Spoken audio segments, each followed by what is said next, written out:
Hello. তো আজকে নিয়ে চলে এসেছি সানডে মেনু। তো আজকে তো সানডে অনেকদিন আগে চলে গেছে, তো আমি ভিডিওটা এডিট করতেই ভুলে গেছি। তো চলো আজকে আমি কী কী খাচ্ছি তো তোমাদেরকে দেখাই। রান্না তো হয়েছিল অনেক কিছু, কিন্তু আমি কয়েকটা খেয়েছি।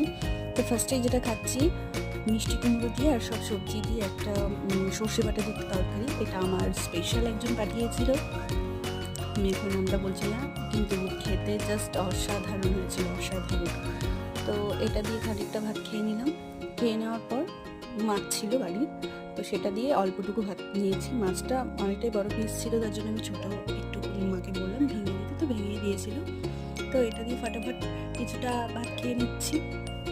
অনেকগুলো তরকারি একসঙ্গে হয়ে গেলে না, আমি কোনটা দিয়ে খাবো কোনটা দিয়ে খাবো না এটা ভাবতে ভাবতে আমার অর্ধেকটা সময় চলে যায়। তো যাই হোক, আমি সব কিছুই অল্প অল্প করে নিয়েছি।